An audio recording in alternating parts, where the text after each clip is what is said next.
Hi guys, welcome back to my YouTube channel. It's your girl Karen and I am here at Five Stride Skate Shop in Brooklyn getting your roller skating questions answered. We're going to walk through the shop, take a look at what they have, and interview some skate experts and figure out what kind of skates you should buy as a first-time roller skater. Let's go. Buying your first pair of roller skates does not have to be rocket science. I know it can feel a little overwhelming with all of the options that you have, but the problem is you don't know what you're looking for. So today, we're going to get some of your frequently asked questions answered with one of our skate experts. What isn't working right now is you don't know your skate style, so you don't know what to look for. It's important to narrow down what type of roller skating you want to do in order to find the skate that best fits your needs. What you need to do is visit your local skate shop to get some of these questions answered. And if you don't have a skate shop near you, don't worry. We're going to get your questions answered today.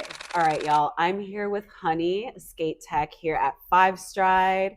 They are also an artist and performer in New York City. You have to catch their roller skating burlesque performances, which are amazing. I'll put some clips in here.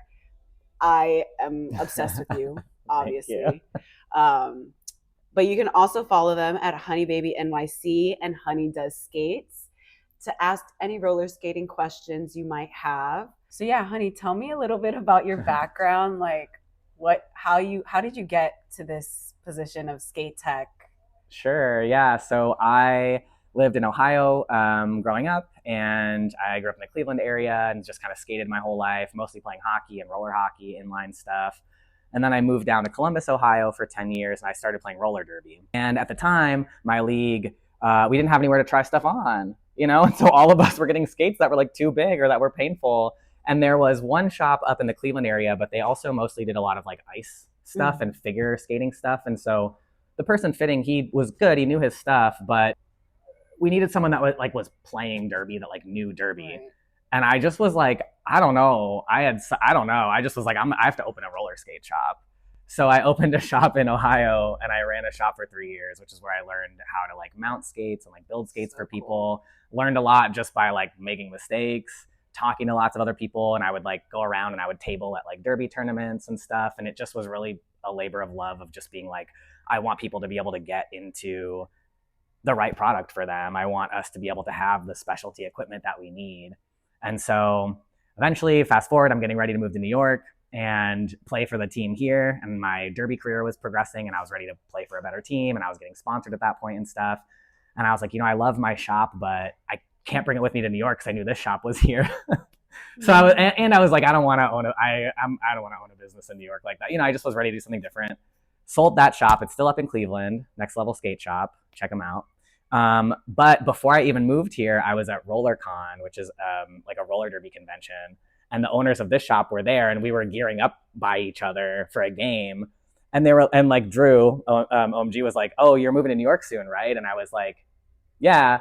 And they were like, "You know how to build skates, right?" And I was like, "Yeah." And they were like, "Do you need a job?" And I was like, "In fact, I'm looking for jobs right now." And I moved here in 2018 and I had the job here already, and I just have been here doing exactly what I like to do, which is get people in the right product and build skates since like 2018.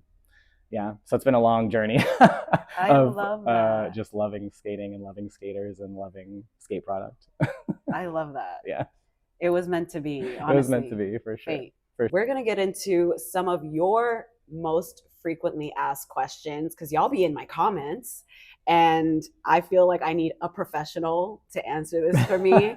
I be using ChatGPT, but I be using Google, but why not have the expert here answer those questions for us? So first things first, y'all wanted to know what types of skates you should purchase as a first-time roller skater. Definitely. Well, first of all, I'm happy to be here. Yes. Thank you for having me. Thank you for chatting with me. Of course. Second of all, let's get into it, right? So for first-time skaters, when folks come in and we're fitting them and we're talking with them about what's best to get into, there's a couple of things we consider. We usually ask about budget. We usually ask about, are you skating indoors or outdoors? we ask about like, what are you using the skates for? Are you getting into roller derby? Are you going to be rhythm skating? Do you want to just kind of get from point A to point B? And depending on the answers that we get from people, that will usually direct us to certain brands, certain types of skates.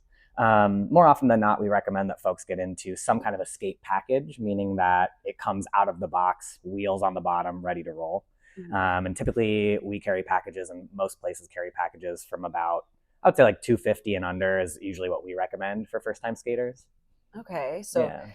definitely saving a little bit, but not breaking the bank for sure. Yeah, for most first time skaters, especially because for a lot of folks, sometimes you don't know if you're going to stick with it for very long or not, or you don't really know exactly what you want to get out of your skates just yet. So if you have a lot of money, I'm like, you can get the more technical and specific kind of setup. But for most new skaters, we recommend something kind of general, because then you can grow into it, and then you can figure out, what do I need from my skates as you get further along in your skating. When I first started, I got what I thought were Impala skates. They're not.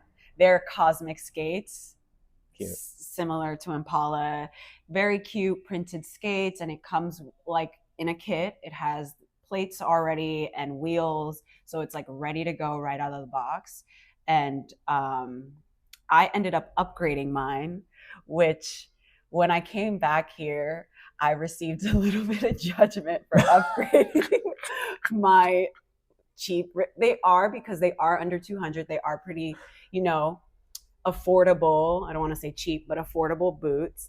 So can you upgrade those kinds of skates? Like, is it worth upgrading those skates too? Because I got some Avanti plates on my Cosmic skates, and they lasted a little longer, but probably not that much longer. Yeah. I mean, I think it's a tough thing, right? Because I'm usually someone who, I'm trying to work within what is feasible for someone. I'm not usually trying to like put them in something that doesn't make sense financially or whatever, right? So like, in theory, like, we have had people that have come in that are like, I really don't have money for a new plate and a new boot, but I want to start moving in the direction of a new skate. So, sure, we can take the plate off of the old boot and we can put a new plate on. It gets tricky with those skates sometimes, because a lot of times you have like a plastic bottom of the skate basically, and then you also have like a nylon or microfiber boot, and a lot of times they're just glued together. And so when you start trying to drill holes with things that are just glued together, it just doesn't go super well, so the boot can start to fall apart. So if you have the means, I would say you probably want to upgrade the boot. If you don't have the means, start with a plate, see how much longer it lasts you, and then go from there. Right. Yeah. And you can always use that plate on the upgraded boot you get down the line, right? Exactly. So let's say, I'm taking your stock plate off of your like Impala or Cosmic skate, and I'm putting on like an Atom Falcon or something, right? Like a pilot plate. Let's say that boot starts to fall apart 4 months later, 5 months later. Yeah, totally. We can take that plate off. We can take whatever new boot you have, and we can build a whole new setup. So it's possible. Yeah. Yeah. It is nice that it's customizable in that way, because you can switch things out that are falling apart, or get something that is suitable for now, like your current skate journey once you progress. Yeah, totally. And some people like to just upgrade the whole setup if they have the means, because sometimes, of course, you're like, well, I want to keep this as my like outdoor skate, right? Or my like beat up or like beater skate, and then I want my like nicer skate. So if you have the ability to, that can be nice. But that's part of what I love about skating, is that you can piece and part things together. So even if you don't necessarily have the means to get something like brand new all at once, you can usually kind of find a way to like upgrade or try new things. So yeah. No question I get often is, what type of plates should I get? So I know different plates do different things for different skate styles. But if we're thinking, I want to narrow it down for like rink skating. Totally. What kind of plates are there available for like rink skaters that say maybe they're jam skating, dancing a lot, rhythm skating? What would you recommend? Yeah, typically I would recommend some kind of a plate that has a kingpin angle between like 12, 13, 14 degrees and 45, right? Ooh. So they're... Now you're talking math. Yeah, so kingpin angles, confusing. Don't overthink it. But when you're looking at a plate, one, I would say if you're upgrading, go ahead and get an aluminum plate. move away from the nylon plates. So move away from like, the thrust plate, the sunlight, like some of those. A nylon plate is going to have a lot of flex. So your power transfer from your body and your foot into your edges, you're going to lose some of that power because the nylon is absorbing it. Oh. You get an aluminum plate, you're going to get way better precision. So automatically just move towards aluminum plates if you're upgrading. From there, the ones that we typically sell the most here for like rink skaters are roll line plates. All kinds of roll line plates. So we have some with no toe stop. So the Giotto, the spin plate, very popular. Definitely higher end. So they're going to be a little bit more expensive. You're talking $300-$400. But roll line products, I really love. I really stand behind. If you want jam plugs, there are roll line products that have like toe stop housing. So you can get those. And then the Atom Pilot Falcon plate is another one that we recommend. And that comes also with toe stop housing or without. So you can get it with or without a toe stop or like jam plug space. Right. Yeah. Okay. Yeah. Those are kind of the two main ones. There are some like other plates available. And like, for instance, you have a plate that has like a 10-degree truck, but really, really nice aluminum. And it's like a pretty micro adjustable plate. It's a really nice plate. And that's one that like a lot of derby skaters use, but I've also seen a handful of rhythm skaters use. And it seems like you have a lot of success with it. Yeah. Yeah. I really like them.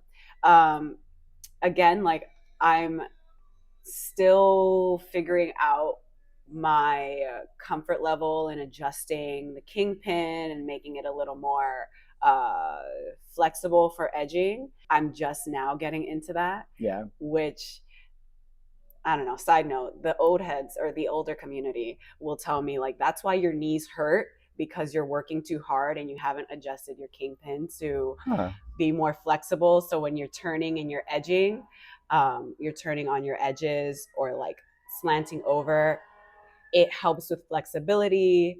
You don't hurt your knees as much. You don't have to bend your knees as much.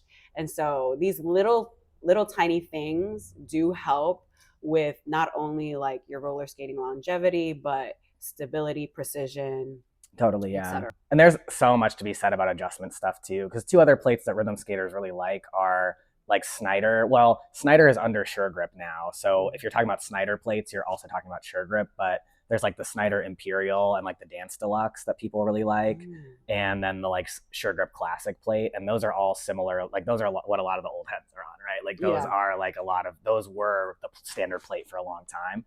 Those are great plates, but they're also a dual adjustment system. So you have to like unlock the kingpin and adjust the kingpin and then like lock it back down. And they're challenging to adjust. And so the other thing to think about when you're getting a plate is how much do I like to adjust my plates? Right. How much do I want to mess with my plates? I'm a set it and forget it person. Right. I'm like, I don't want to have to adjust my plates that much. I don't want to think about it much. So I got a single adjustment with roll line, right? But if you're someone who likes to really fine tune, a Sure Grip Classic plate, a Snyder plate is going to be great for you because you're going to have the options to do that. Right. So other things to consider.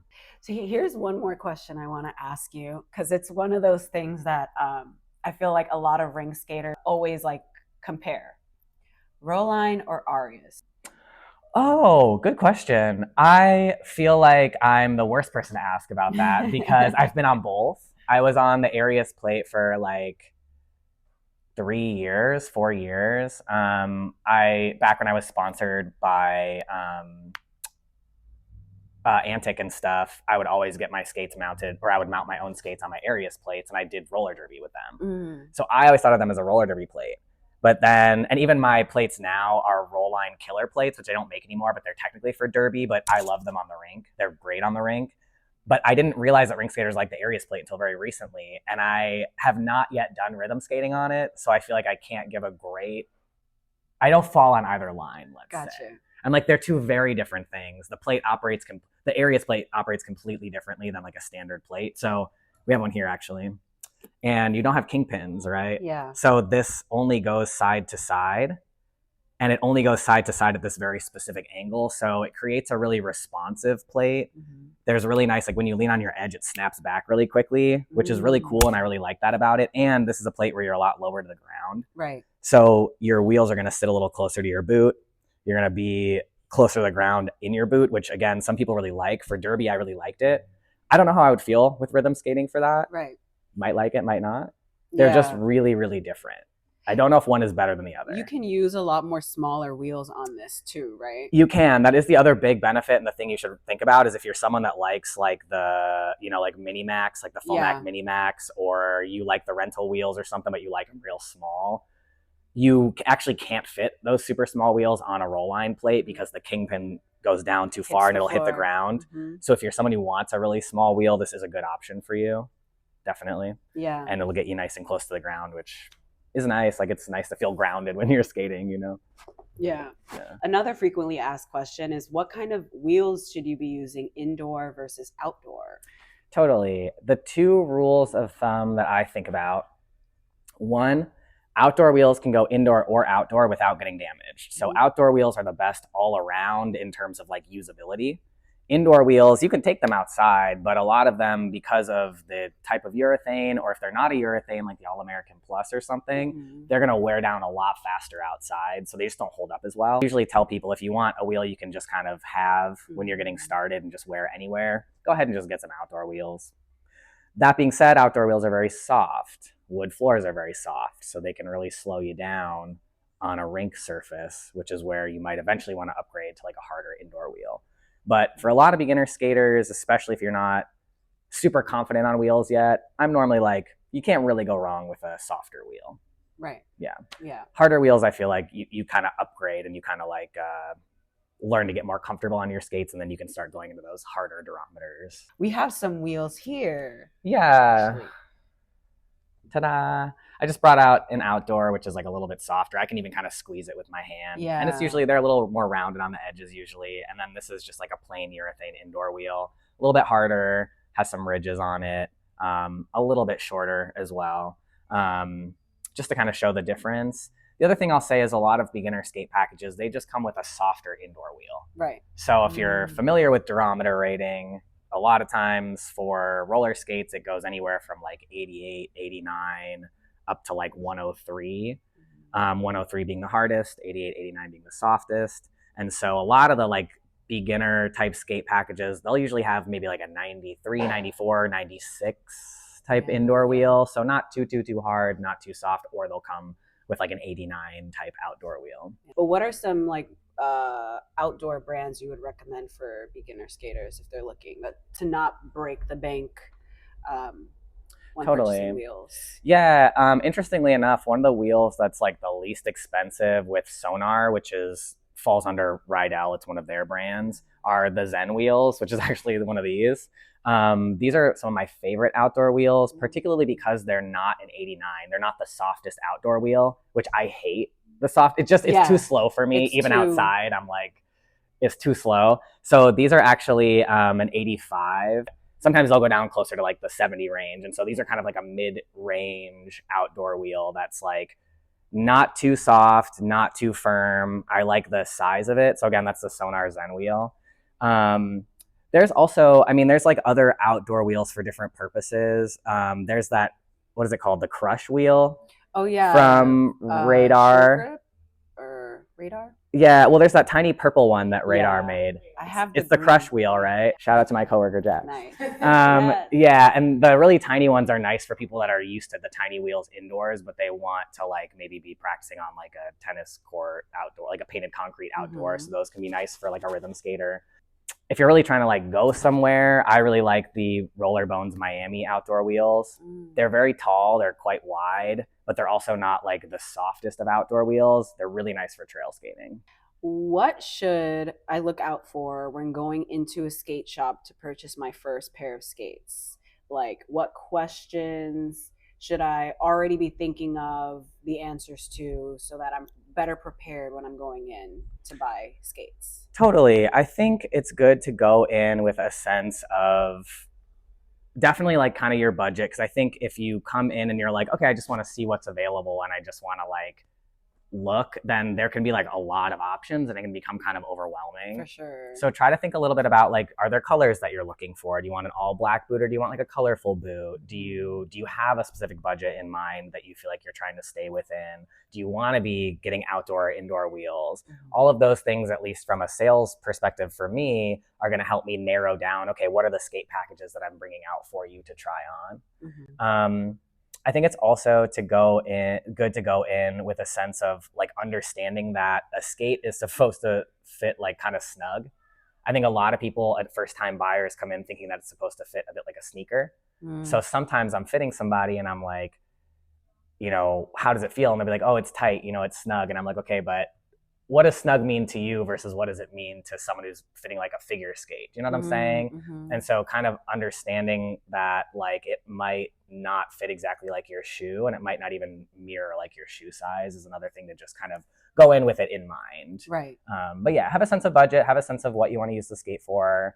Have a sense of like, yeah, if you are interested in different colors, stuff like that. If you know if you have a wider or narrower foot, that can be helpful information. We look at your feet, so we look at a lot of feet. So like we'll look at them, don't worry, but so I'll be able to know if your foot is narrow by probably looking at it. But like, it helps for you to have a sense of that for yourself too. Yeah, that's so true. I have a narrow foot, so yeah. I talk about how I went with the 297s because they're a little bit narrower than like the 220 Rydell's. But it just like, you just got to try them on. You got to try them on. I know a lot of folks like have to purchase, can't go to a store, don't have any skate shops around them, so they have to purchase online. Any like tips you would give someone who's purchasing their skates online that won't be able to try them on? Yeah, the biggest thing is fit, right? Yeah. So there's something called the last of the skate boot, and the last is basically the shape of it. So it's the mold that they use to make that skate boot. And to your point with the 297, the last of that boot is narrower than the last of the 220. So the last, like when I'm having people try different brands on, sometimes people come in being like, I want a Rydell. And sometimes I look at their foot and I'm like, no, you don't, actually. And that has everything to do with the last of the boot. So get somewhat of an understanding of your foot shape, if that makes sense. And if the person or the company that you're buying from has some kind of like self-measuring process that you can go through, right? So I think with Rydell, for instance, they do have a thing, like a webpage somewhere about like measure your foot using like inches and then compare that to our chart, and you can measure around the ball of your foot to understand if it's a wide or a narrow foot, things like that. Just take the time to do it. Take the time to do it more than once. Check your measurements, because those charts exist for a reason and they will help you get into like the closest fit for you. Yeah. We do try to offer like virtual fitting type things. So we can also help kind of like walk people through that process as well if you're like struggling with it on your own. That's awesome. Yeah. Because that would be something that is super overwhelming to me. Yeah. And I have my first pair of Cosmic skates, I did purchase the size too big. So I did have to go back and like, of course, that's totally different. They don't share their sizing stuff. Yeah. Or have you measure your feet either. The other thing I'll say is like, as like a rule of thumb, if you're working off of like a women's shoe size, you definitely want to go at least one boot size down for the most part. It gets complicated because like many companies have different sizing. Some companies do like women's sizing. So like a women's 7.5 in one company might be the same as like a Rydell, like men's like 6.5 type vibe. Right. So just try to look at like, is it women's or men's sizing? And then you can kind of vibe off of that too. But typically a lot of skate sizing is like men's sizing. So if you're going off of women's shoe size, just go at least a size, sometimes 2 sizes down. Gotcha. Yeah. It's very common to get skates that are too big. Like very, very, very common. After you've like purchased the skate and you tried on the boot and you're skating with the boot, what are some signs that are showing you that you've purchased a boot that's either too big or too small? Like, how would you feel that? Totally. That's a great question, actually. And a lot of times that's where like foot pain is a really good indicator. A lot of times I didn't realize this until someone told me, but a lot of times like pain in the arch of your foot or pain in your heel can sometimes indicate a boot that's too big. Or if your feet are cramping, that's also a really good indicator that your boot is too big, because normally it means your feet are trying to kind of grip, but they're maybe sliding around a little bit. So that's one way to know that it's too big. Blisters also generally can be an indicator that like, oh, things are shifting around more than we want them to. So those are all indicators that it's too big. indicators that it's too small are probably more so going to be like your toes are going to feel totally crunched in the front and possibly a little bit painful. You could even get a little bit of pain where people get like bunions and stuff. Sometimes that is showing you that the last maybe isn't a great shape for you in the front. Good to know. Yeah. All great things to know. Yeah. Well, honey, thank you so much for your time. Totally. I really, really appreciate this because I've learned so much actually just by listening to you explain things, made me think of some other questions to ask. And please, if you have any questions that we didn't answer here, make sure follow Honey. Honey does skates as well as Honey Baby NYC, and ask questions, you know, follow, support local artists in NYC, but also ask questions. Like, again, the roller skating community is a community that likes to teach each other what we know. We like to share and spread knowledge. So, like, we're always here and happy and willing to answer any questions that you may have. Absolutely. Yeah. I've been in the skate industry since, like, working behind the scenes as a tech since like 2015, 2016. So I've seen product like change a lot over the years. I've answered a lot of questions. I've learned a lot. I'm still learning about product and stuff. So always more than happy to share any information that I have with folks, and happy to learn too. So, well, thank you so much. I appreciate you. Yeah, thanks for having me. Now, I hope this video helped you get some of your questions answered and encourages you to go to your local skate shop and find a pair of roller skates that are perfect for you. I hope you enjoyed this video.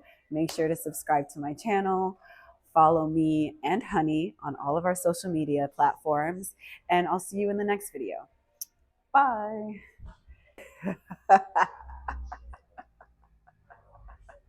Hey, hey, hey, hey.